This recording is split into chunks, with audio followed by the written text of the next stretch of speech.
Yeah, that's a great question. And it raises this issue of game changers, as we say in English, key weapons, decisive weapons. I don't think there's any such thing as a decisive weapon. We heard about the so-called, well, not so-called, the HIMARS would change things. The Ukrainians say having jets will change things, or long-range missiles will be decisive. None of those weapons individually will be decisive, and the cluster munitions will not be decisive.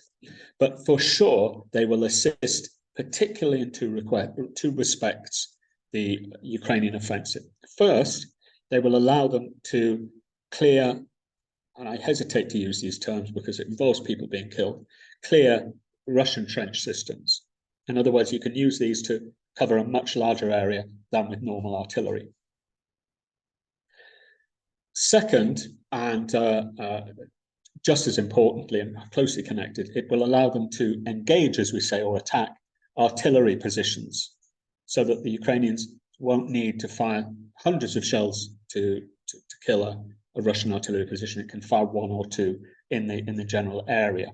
It's worth saying and restating that the Ukrainians already use them, and they have not been decisive so far, and so do the Russians, because neither country, of course, is a party to this convention. So it won't bring a new capability. What it will do, though, is it will allow the Ukrainians to deploy and fire more of these weapons using the Western-supplied artillery they already have. واشنطن أكدت حصولها على ضمانات من كييف بأن هذه الأسلحة التي حضرتها عدة دول لن تستخدم ضد المدنيين. هل يمكن ضمان هذا ميدانياً؟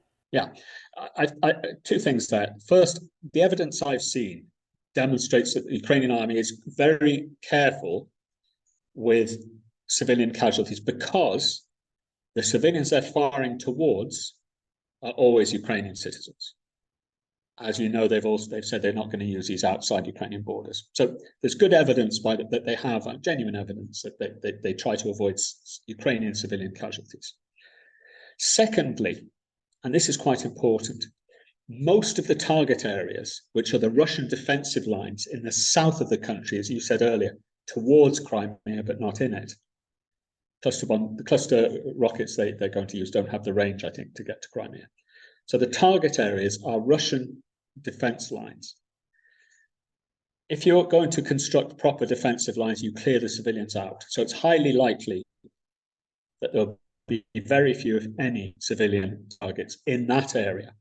The trouble will arise if they come to a city, say Tokmak, which is one of their target cities, or Melitopol, which is a big city, and you're going to face the choice of, well, do we use those weapons there? They're nowhere near getting to those target cities yet, but if they do, then that will be a real issue. Up to now, though, the targets are likely to be Russian artillery systems and Russian trench systems, and very few civilians will be in those areas.